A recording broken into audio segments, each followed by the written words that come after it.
Hey everyone, welcome to another video. Now today is a big day, because we're going to talk about the first issue in the new era of X-Men comics in issue number 1 of the HEIR of Apocalypse, written by Steve Fox. But before we dive into the story, I want to ask you a favor. If you enjoy this video, please leave a like and a comment to help the channel grow. Now, just to provide some little context about what led up to this point, Apocalypse is currently feeling some type of way about the direction New Krakoa is heading. For those mutants in the White Hot Room abandoned the idea of the survival of the fittest and now believe in the survival of the best fit. So with that revelation falling upon him, he now believes that his era is over, so he is looking for someone to replace him and try to succeed where he had failed. Now, this era starts in Egypt with tourists overlooking some ancient attractions. Now, on a side note, I love how the 4 horsemen are on display at the entrance at the structure.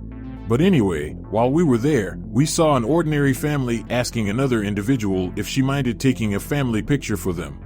So as the family was getting set up, the woman that was supposed to be taking the photo froze in horror. Because behind the family, something out of the ordinary was taking place. Because the once passive structure that was used to attract tourists erupted with a burst of blue light. Now, centuries ago, Apocalypse built this structure to test Earth's greatest warriors, as he believed that the Earth had grown extremely soft without his hands to guide them. So as Apocalypse's plans start to fall into place, we jump over to Apocalypse's trial room, where we see Mirage and Rick arriving to participate in Apocalypse's challenge. Now, according to them, they have no idea where they were teleported to, and despite Mirage's psi powers, she senses no one nearby. But one thing they do understand is if Apocalypse wants to judge them to see if they are worthy to shepherd Earth, then he'll test them on Earth and not Arakko. So as they continue to navigate through the temple, a trap door opened up and caused them to drop into a sand pit. A sand pit that threatens to swallow them whole. So as panic surrounds Mirage, she urges Rick to use his ability to get them out of this situation. Now, with the request made, Rick closed his eyes and focused on the task at hand. And just like that, Rick dug deep and said, Apocalypse came back for him, even after he fought against him on Arakko during issue 35 of X-Men. And after he failed to show up to aid Apocalypse's ritual over the elements in issue 17 of X-Men Red. Now, for those who don't know, during the Krakoan era, Apocalypse trained Rick in the use of mutant magic and also how to properly harness his powers.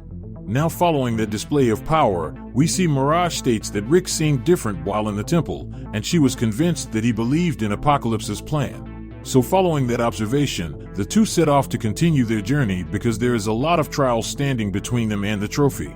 And speaking of things standing between them and the trophy, we transition over to Gorgon and Penance also taking part in the test. And just like the other 2 participants, they were put through an array of obstacles. Now, during their interaction, we learned that after Gorgon died in Otherworld, he was brought back as a coward.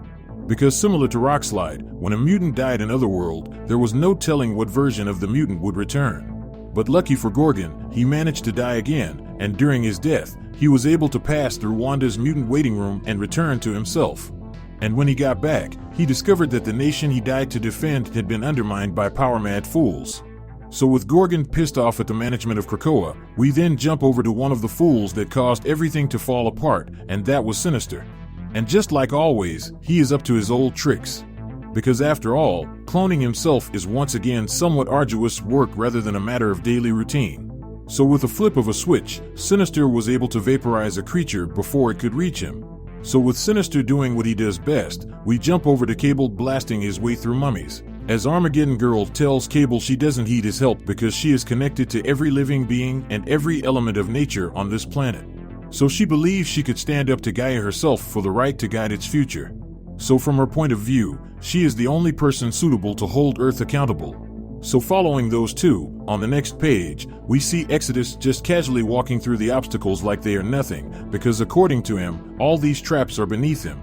So with Exodus powering his way through Apocalypse's test, we then see Wolverine, Forge, Cypher, and Emma trapped in a maze, and according to Wolverine, the stone within the maze is blocking her sense of smell.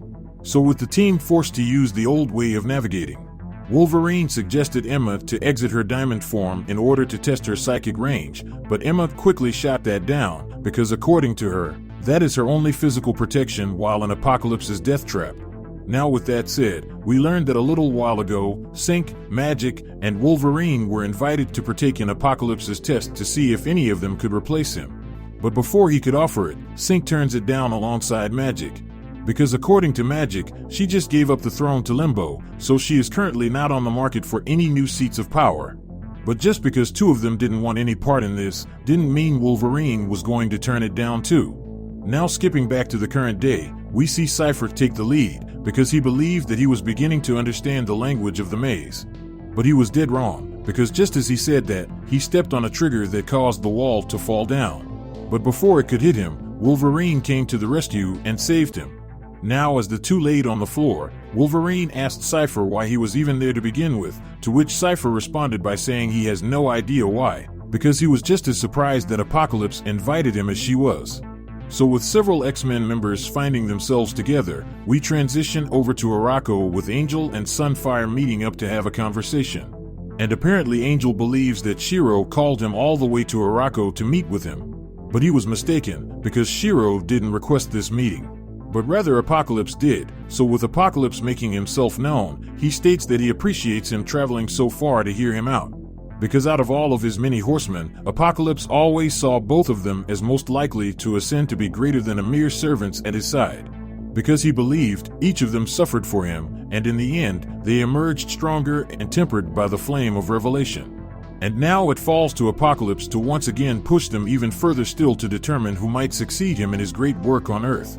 Now this right here pissed off Angel, because he immediately shifted into his Archangel form and stated he went through hell at Apocalypse's hands. And for the good of mutant kind, he put aside his pain and watched him take a seat on the Quiet Council, because he trusted Professor X and Magneto when they said he earned it. But the idea of becoming Apocalypse or seeing someone else become Apocalypse is something he could absolutely not allow to happen. Because one Apocalypse is already more than enough for anyone to survive. So with that out there, Apocalypse responds by saying he could have met him anywhere on Earth, but I chose to invite him here so that he might see what compels him. Because when Earth was young, he watched his homeland cleaved in two. And for centuries, during that time Arakko suffered. But for centuries, Arakko endured. Now Apocalypse did all that he could to prepare the mutants left behind to one day rejoin his family. To one day, make his kind strong enough to rise to the challenge set upon them by the nature of their birth. Now he thought he achieved that goal when Krakoa and Arakko were made whole once more.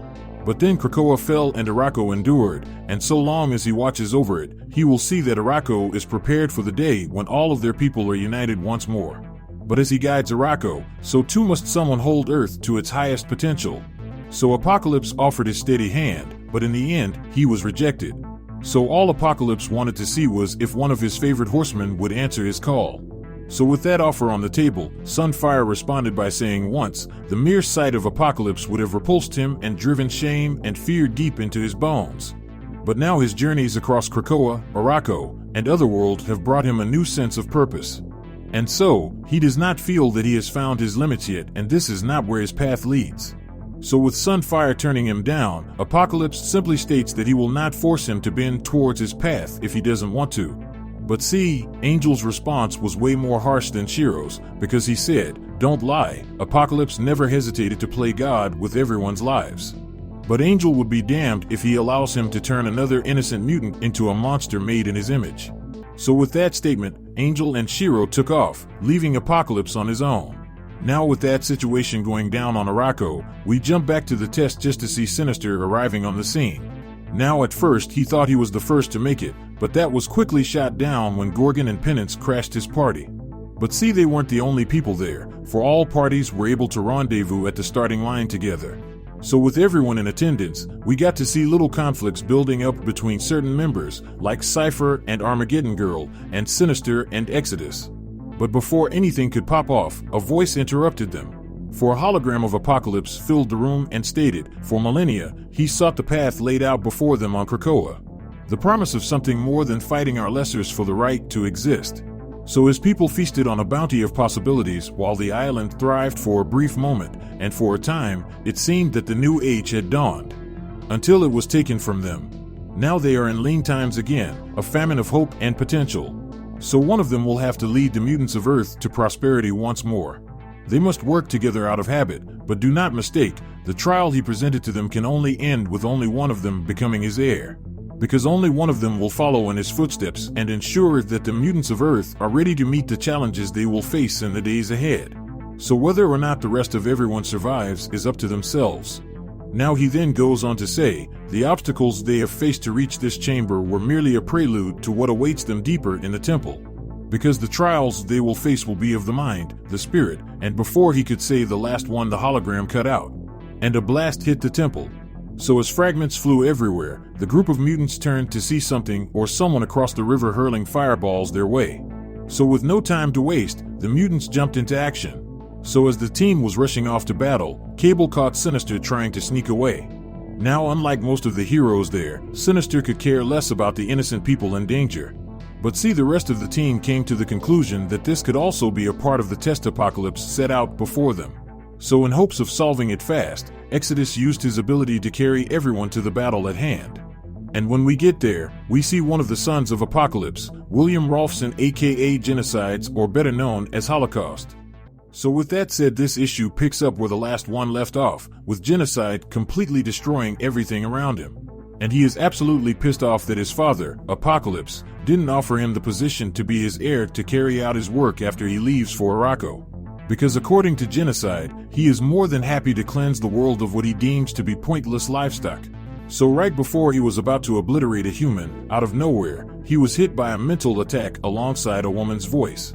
The voice of Moonstar, and she states how she understands why Apocalypse never invited him to Krakoa throughout the duration of its existence. Because it was plain to see that he was not Apocalypse's favorite son, so as Moonstar prepared to strike, Exodus lets it be known that Genocide is extremely strong. Because even his telekinetic powers is having some trouble breaking through Genocide's mental blocks. So as their interference continued to enrage Genocide, we see Armageddon Girl and Wolverine jump into action alongside the rest of the team. Because according to Forge, deciding the heir could wait until this problem was solved because he wants no one else to die on this day. So as the battle was on its way, Armageddon was about to go on the attack until Sinister made a sly comment saying how he would leave the combat to them. And right before she could take off, Sinister mysteriously tapped her on the back of her head. Now this little gesture would play a big part in the coming pages, because everything Sinister does is always for the betterment of himself. Now this right here is a well-known fact among all mutants, so almost instantly, Armageddon Girl told Sinister not to touch her, because his genetic abuse is an affront to nature. So with her feelings known, she rushes Genocide to clean his stain off the planet, but almost instantly her mutant powers disappear.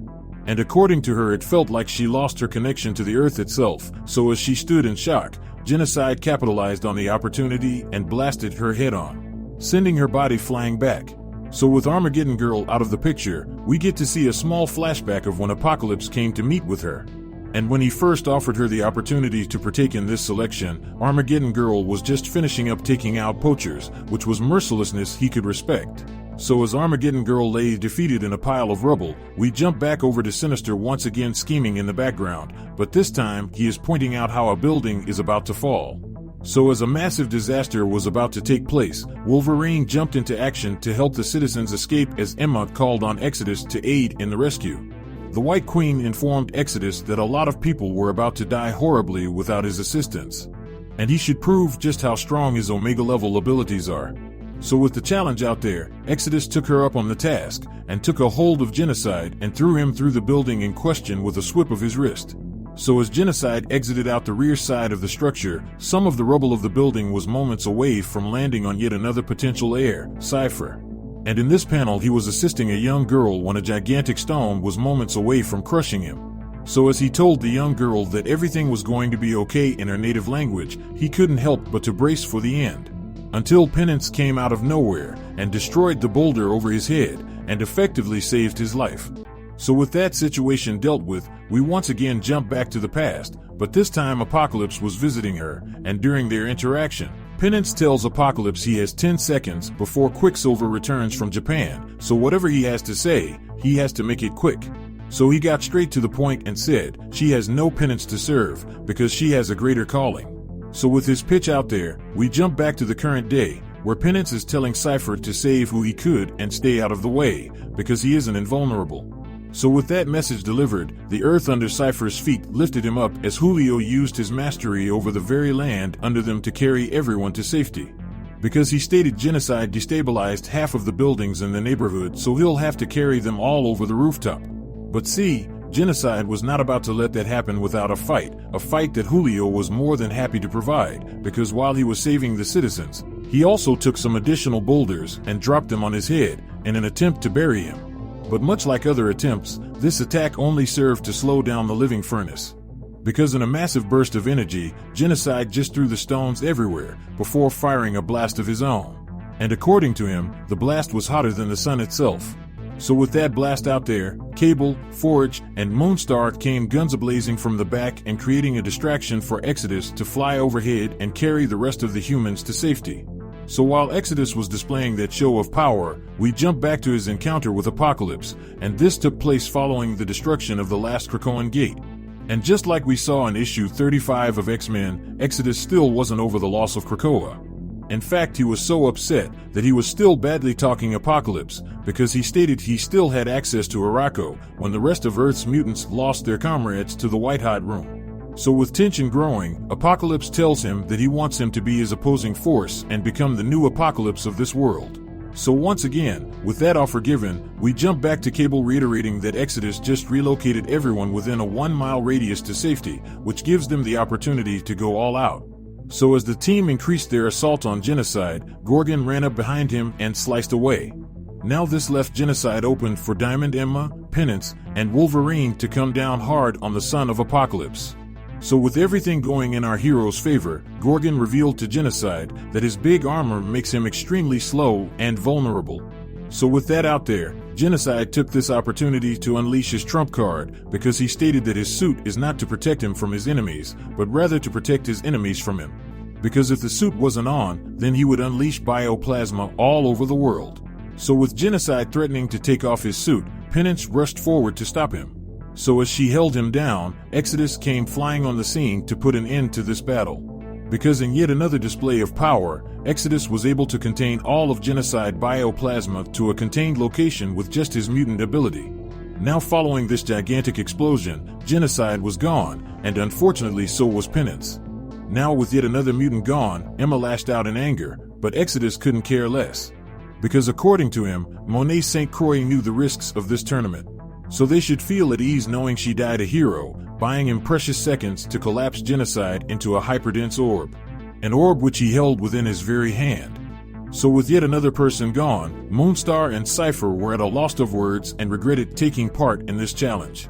But see, Emma was not about to fall for Exodus's games, because she went on to say he could control matter at a cellular level, so he could have just pushed her out of the way, but he chose not to.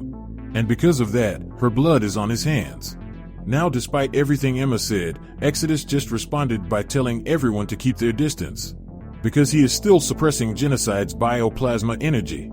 So none of them is safe and could withstand exposure to it. So with that said, Sinister walked behind Exodus and asked if he missed the end of the fight and tapped his shoulder just like how he did to Armageddon Girl, and just like her, Exodus also collapsed on the floor. So with Exodus joining those of the defeated, Sinister stood there proud of himself as the remaining heroes jumped into defensive positions, readying themselves to battle yet another obstacle, the one and only Sinister.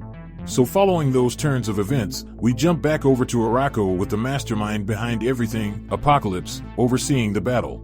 And he states he sent 12 of the most promising, most uncompromising mutants on the planet, and his most despised child nearly obliterates them all. Now this almost made him regret luring Genocide to the testing grounds. So with that being said, something or someone crashed into his base of operations, and by the sounds of it, he was pissed off, because he told Apocalypse he is going to regret much more than that. Because Archangel swore to him that he wouldn't let him ruin anyone else's life in pursuit of his survival of the fittest concept. And considering he got his home back on Arakko, he now has no reason to bother Earth. So as Archangel confronts Apocalypse, the Omega-level mutant welcomes the challenge, and just like that, this issue comes to an end. Now this issue opens on the planet of Arakko, as a fierce confrontation unfolds as Archangel, Warren Worthington III, charges at Apocalypse and was dead set on taking him out. Because according to Angel, Apocalypse's game ends now. So with his wings slicing through the air, he launches a devastating attack. But Apocalypse was just one step ahead of him as he braced himself against the onslaught. Now, despite how relentless Archangel's assault was, Apocalypse just stood there unfazed, which prompted Archangel to say what he does up here is up to Arakko, but he won't allow him to manipulate anyone else he cares about down on Earth. Now Apocalypse gazes at Archangel with a glint of respect in his eyes and responds by saying he has some respect for his passion, but no one allows Apocalypse to do anything. So with that said, Apocalypse retaliated with a forceful blow that sent Archangel crashing into the ground with a resounding slam. Now that impact is devastating, but Archangel's resolve remains unbroken as he attempts to return to his feet, so with his voice full of defiance, he declares that he is no longer afraid of him anymore, and he survived his twins and he survived the Death Seed. Because being a survivor is what he made him. So with that out there, Apocalypse responded once again, but this time he said he would see to it that all of their brethren would become survivors as well. Now with that said, we then jump over to Egypt, where tensions rise as Cable, Wolverine, and Forge confront Mr. Sinister. For the team had finally caught on to how Sinister was playing dirty, and if they had anything to say about it, that would end now. So as Cable aimed his gun at Sinister, both Cable and Forge were moments away from atomizing him, until Wolverine noticed something that caused her to withdraw her claws, because according to her, the people of this town have been through enough already. So with everyone standing down, Sinister, ever the manipulator, responds with a single smirk. But see, just because they didn't eliminate him right then and there, didn't mean they wasn't going to keep their eyes on him. But with sarcasm in his voice, he told Cable, "Correction in your case, I think you mean I, singular." So as the tension started to de-escalate, the team asked Emma Frost if she thinks she could calm the crowd. To which Emma responded by saying she isn't sure, but Sinister is only here to betray them when he gets the chance, and because of that, she wished that they all had diamond skin. Because up to this point in the story, several of their friends and allies were picked off one at a time. Sinister, ever the cunning strategist, recounts his plans. "Well, that's terribly rude," he retorts. "Betrayal may be a favorite pastime of mine, but I have perfectly valid reasons to enroll in Apocalypse's little round robin." So with that said, we jump back to the past to Sinister pulling up on Apocalypse, and as soon as he gets there, Apocalypse grips his hand tight around Sinister's neck and declares that his mutant gene is not his own, and that he is a pretender to his species. Sinister, gasping for breath, responds with defiance and said after all the trouble he went through to become a mutant, who has more reason to want to see us succeed. So with that out there, we jump back to current day and see Cypher address the frightened crowd in a calm and reassuring voice, and said, "Please, I know you're all frightened, but the danger has passed, but we'll need you to avoid these structures until engineers can test their integrity." So with that taken care of, Sinister went on to say the translator is at least good for something beyond gossiping to land masses. So as Cypher continued to reassure the crowd, we then jump over to Cable and the others discussing their next moves. Because they wasn't sure if the game was over, or if they had to hoof it back to Apocalypse's proving grounds. So as the team started to get tired of all of this, Gorgon spoke up out of nowhere, and said Genocide's rampage was more targeted than it seemed. So as the team got closer, Wolverine caught a hint of stale air. Now with the passageway uncovered, Gorgon went on to say, Apocalypse's warren weaves under the city itself, for this was all planned, which means they never left his test. So, with that said, we jump back to Arakko as the battle intensifies and Archangel continues his relentless assault on Apocalypse. "You never learn, Apocalypse. Mutant kind doesn't want your kind of help," declared Angel as Apocalypse stood unfazed and delivered a powerful strike that once again sent Archangel crashing into a wall. Now with Archangel badly hurt, Apocalypse went on to say, "Charles was a man of vision, but his vision failed our homeland," reflected Apocalypse. So because of that, it fell to him to ensure that Krakoa was not lost as Arakko once was. Which means he had to win the war of ideals, despite the overwhelming odds, but the mutants Charles once tutored clung stubbornly to the past. So with that said, we transition back to the temple under Egypt, and when we get there, we see our heroes navigate the treacherous passageways. And Cable tells Sinister, if he even twitches suspiciously, Wolverine will make sure his cape isn't the only thing sliced to ribbons. Now with that warning given, Cypher started to study the ancient etchings on the walls, and immediately told Cable to hold up because these etchings aren't random. But before he can decipher them, a trap is triggered, and the team braces for impact, as spikes almost impale Cable. So with the path ahead laced with bobby traps, Gorgon volunteered to take the lead and clear the way. So just as Gorgon took off, Sinister quickly did what he does best and tossed a green object at Gorgon and said, "This seems as good as a time as any for a dramatic betrayal." So with the deed done, Wolverine shouted that she warned them and drove her claws into Sinister's back. Now the strike was delivered swiftly and decisively. But unfortunately, the damage had already been done, as Gorgon started to feel the effects of Sinister's attack. And before anyone could react, a battle kicked off as Gorgon, now under Sinister's control, lets out a fierce battle cry while swinging his weapon with deadly precision. Doug Ramsey attempts to dodge it as Cable yells for everyone to back up.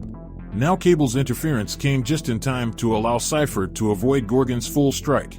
Now this is not to say that Gorgon's blow didn't cause any damage.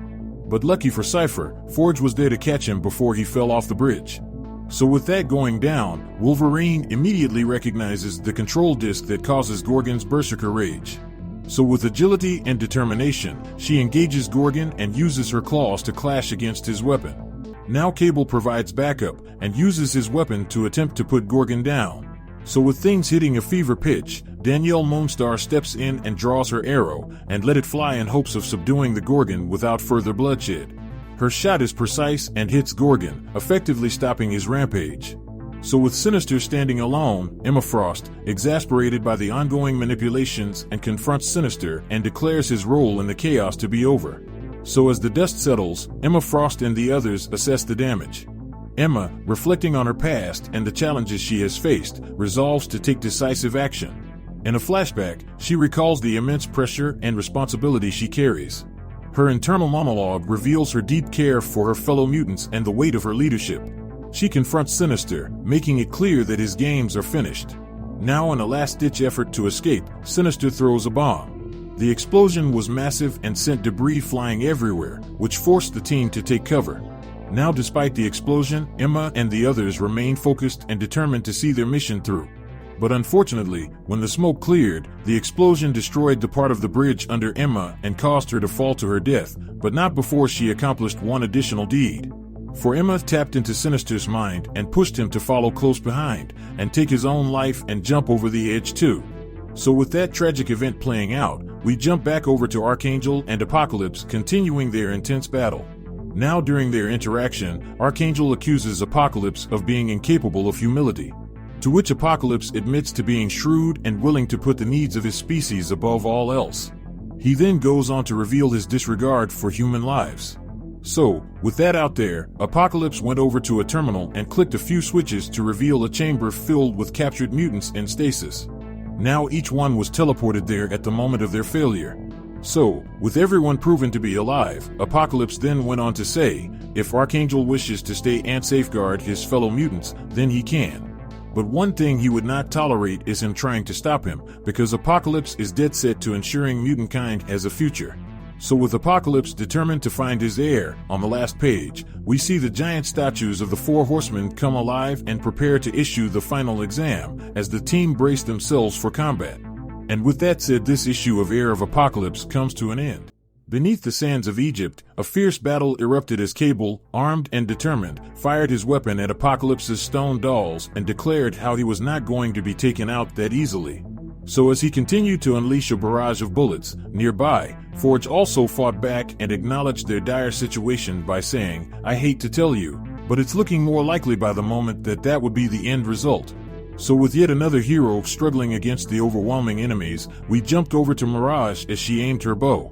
So with a great deal of focus, Mirage attempted to find their weak spot as she continued releasing her arrows with precision. But Cypher, reading the situation, realized the grim truth, which is, they don't have one. Because I can read them, and we're not meant to beat them. We're meant to, but before he could finish his statement, the doll smashed them into the wall. Now with that going down, we transition over to Arakko with Apocalypse walking away from Archangel, for he knew what had to be done. But before he was out of earshot, Archangel asked him where was he going. To which Apocalypse replied by saying, his decision time is approaching, and now his heir must accept their role. Now following that, we jump back to Apocalypse's test. And amid the destruction, Cable faced Apocalypse within his head, and during their heated exchange Apocalypse stated that Cable is a man outside of time, and ceaselessly in every era, he has stood against him. Now with that comment, Cable retorted with, and I always will. So with Cable's determination on full display, Apocalypse had no choice but to acknowledge Cable's resolve and then continue to say that during their battles, he had lost allies, lovers, flesh, and blood in his name. And when Krakoa returned to their time, Apocalypse found himself opposed by those who had grown up without his guidance. For they no longer accepted Apocalypse's principles, much like the children Cable once mentored who had rejected both Charles and Magneto. So if someone is to continue Apocalypse's great work, then he will need an heir who does not hesitate to oppose him in turn. Now with that speech out there, Cable relentlessly continued his assault. Now with bullets peppering Apocalypse's face, Apocalypse had to admit that Cable was a great candidate for the job, and stated that's why he selected him. But see, the real question is, why did Cable accept it? To which Cable responded by saying, "So I'll have every weapon in my arsenal to make sure my future never comes to pass. If I have to become you to stop you, then so be it." Now following that, Apocalypse went on to say, "Your future and your past are a never-ending wheel that turns at my hand, for in Apocalypse's eyes Cable is already as much a child of his as he is of Summers or Pryor or Gray, so in the end his war will never be over." Meanwhile, we jumped over to Forge, the great idea Smith, as he ran through the halls with Apocalypse's voice echoing within his head, and the voice said, "You are the maker, the great idea Smith. You can build ways forward even I cannot conceive. And that is why I came to you. Now come with me and remember what it is that was taken from you," he urged. Forge, hesitant yet curious, followed the Omega-level mutant until they reached a window overlooking a futuristic city. It's more beautiful than I imagined," Forge whispered. "Which is why they killed it," Apocalypse revealed with a hint of sorrow in his tone. For Forge's living city of tomorrow was offered with open hands to an ungrateful humankind. So it was a way to solve the housing and hunger crises they perpetrated with their own greed. So they rejected and forgotten in their haste in order to blame mutants for all their ills. Now the vision of what could have been weighed heavily on Forge. "It would have worked, it was sustainable, it could have changed everything," lamented Forge. However, Apocalypse had other plans in mind, because as he walked away he said, "You are an idea smith in a world that suffers from a famine of new ideas. But men of ideas are far too often insulted from the impact of their grand imagination." So with a flick of his wrist, Apocalypse tossed the neutralizer gun toward a confused Forge and said, "The technology you developed to depower mutants is the same technology humanity may never have discovered on their own." So as that realization started to set in, Apocalypse asked Forge to ask himself, did he deserve the world outside that window? Following that, we jumped over to Danielle Moonstar walking through the serene grounds, lost in thought. Until Apocalypse's voice once again echoed in her head and said, "You have never risen to your full potential." Now to this, Danielle responded by saying, "Wasn't it mind powers that made me an X-Man? I proved that many times over." But regardless of what Danielle did, for some reason, she has always stood in the shadows of greatness. Now as Danielle walked through the library, she continued her conversation with Apocalypse as she watched the new generation of mutants gathered.